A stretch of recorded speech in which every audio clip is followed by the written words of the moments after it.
अस्सलाम वालेकुम फ्रेंड्स, कैसे हैं आप सब। उम्मीद करती हूँ कि आप सब ठीक ठाक होंगे। ऑरेंज ना सिर्फ हम खा सकते हैं उसका, बल्कि जूस भी पी सकते हैं। उसके अलावा भी हम उससे बहुत सारी चीज़ें बना सकते हैं। तो आज मैं आप लोगों के साथ ऑरेंज केक बनाने की रेसिपी शेयर करूँगी कि आप ऑरेंज के साथ किस तरह बहुत ही मज़ेदार और सॉफ्ट चाय वाला केक बनाकर रेडी करेंगे। तो ये बहुत ही आसान और बहुत ही सिंपल सी रेसिपी है। तो चलिए जी हम इसको बनाना स्टार्ट करते हैं। सबसे पहले हम केक का बैटर तैयार करेंगे। उसके लिए हम लेंगे एक बाउल, उसमें ऐड करेंगे 2 अदद अंडे। अंडे तोड़ के हम बाउल में ऐड कर लेंगे। फिर हम इसमें ऐड करेंगे आधा कप चीनी, और चीनी को हमने लेके आधा कप उसको पीस के इसकी पाउडर बना लिया, उसमें हम शामिल करेंगे। और इसको हमने अच्छी तरह से हैंड मिक्सर की मदद से मिक्स कर लेना है। इसके लिए आपको किसी बीटर की भी ज़रूरत नहीं है, आप इसको इस तरह से मिक्सर की मदद से अच्छे से इसके अंदर मिक्स कर लेंगे। फिर हम इसमें ऐड करेंगे 1/3 कप कुकिंग ऑयल, और कुकिंग ऑयल को भी हमने अच्छे से मिक्स कर लेना है। फिर हम इसमें शामिल करेंगे ये ऑरेंज के ऊपर से जो उसका छिलका आता है, उसको आपने क्रश कर लेना है। थोड़ा सा 1 खाने का चम्मच हम इसमें वो ऑरेंज पील ऐड करेंगे। आपने वाइट पार्ट बिल्कुल ऐड नहीं करना, ऊपर से हल्का हल्का सा आपने इसको क्रश कर लेना है। और वो थोड़ा सा हम 1 खाने का चम्मच इसमें शामिल करेंगे। इसको अच्छे से हम मिक्स कर लेंगे।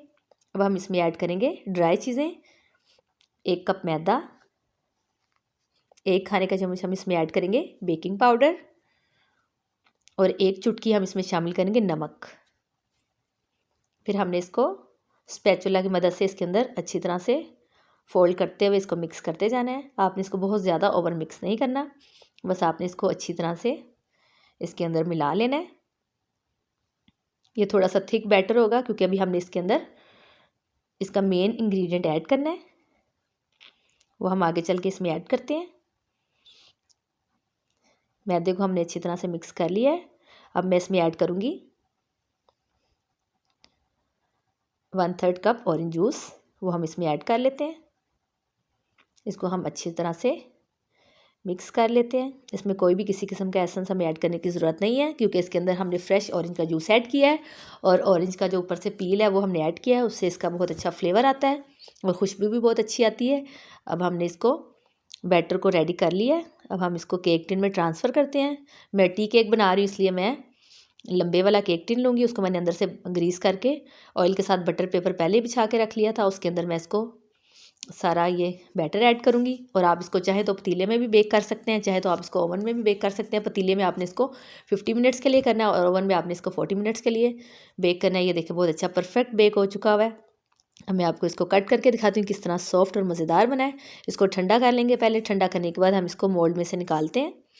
ये मैंने इसको मोल्ड में से निकाल लिया। बहुत ज़बरदस्त और बहुत ही परफेक्ट, देखिए कितना अच्छा कलर आया है इसका। अब ऊपर से हम इसका बटर पेपर को रिमूव कर देते हैं। माशाल्लाह से बहुत ही ज़बरदस्त और बहुत ही अच्छा बना है। देखने में भी बहुत ही खूबसूरत लग रहा है, खाने में भी उससे कहीं ज़्यादा मज़ेदार है। मैं इसको आपको कट करके दिखाती हूँ ये कितना सॉफ्ट और कितना ज़बरदस्त बना है, कितना स्पॉन्जी बना है। ये देखें, ये बाज़ार से भी परफेक्ट। बाज़ार का केक इतना महंगा होता है और छोटे से साइज़ में बहुत ही महंगा मिलता है, तो आप घर में 2 अंडों के साथ इतना अच्छा केक बना सकते हैं। ये देखें कितना ज़बरदस्त बना है। आप लोग ज़रूर बनाइएगा। मेरी रेसिपी अगर पसंद आ गई है तो इसको लाइक करें, इसको शेयर भी करें, मेरे चैनल को सब्सक्राइब कर लें। आप लोग ज़रूर बनाएं, ट्राई करें और मुझे कमेंट में बताएं आपको कैसा लगा है। बहुत ही परफेक्ट और बहुत ही मज़ेदार बनता है। आप लोग ज़रूर बनाइएगा, ट्राई कीजिएगा। इंशाल्लाह फिर मिलेंगे किसी नेक्स्ट रेसिपी में। स्टे सेफ, अल्लाह हाफिज़। Thanks for watching my video. आप मेरे चैनल को सब्सक्राइब करें, लाइक करें एंड शेयर करें, और बेल आइकन का बटन भी प्रेस कर दीजिए ताकि मेरी आने वाली हर वीडियो आपको सबसे पहले मिल सके। Thank you.